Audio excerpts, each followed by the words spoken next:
Just got back from Iceland and there was so much cool stuff that I wanted to bring home, but I was shocked by how expensive it all was, so I just took some videos so I can remember without having to pay for it.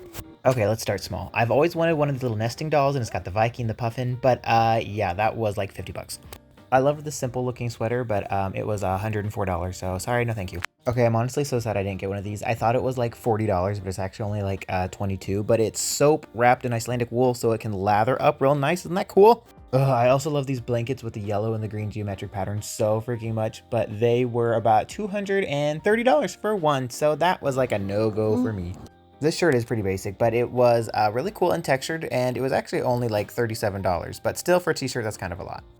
These rain jackets will probably live rent-free in my head for the rest of my life. I wish I could explain the texture. It was like a thick balloon, like it was like a kind of like a chewy leather. That's not a good term. Anyways, I love them so much, and they had black and green and yellow trim, and it said Geyser on it. Like it was literally perfect for me, except for the fact that the price was $240. The worst thing about this blanket is that it was just being sold by this little lady on the side of the road, so I'll never find it again. But the second worst thing is that it was $720.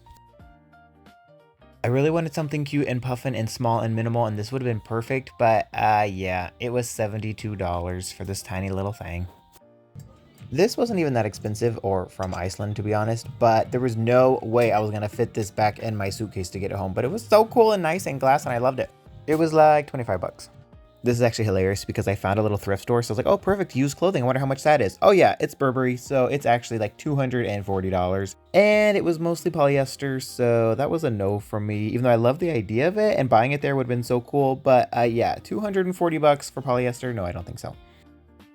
And finally, if you're a millennial like me that only wears earth tones, this place had everything. I loved all the texture. The fuzz on that hat was perfect. The corduroy jackets I loved. And then they had so much green and orange and brown and texture and knit and wool. It was amazing. But this is also where they had the $200 jacket and blanket. So I kind of just kept walking because it was all too much for me. Honestly, now that I have time to actually look at the exchange rate and see the actual price, some of the stuff is not as bad as I thought it was, but at least it kept me from buying a lot of stuff I really probably didn't need.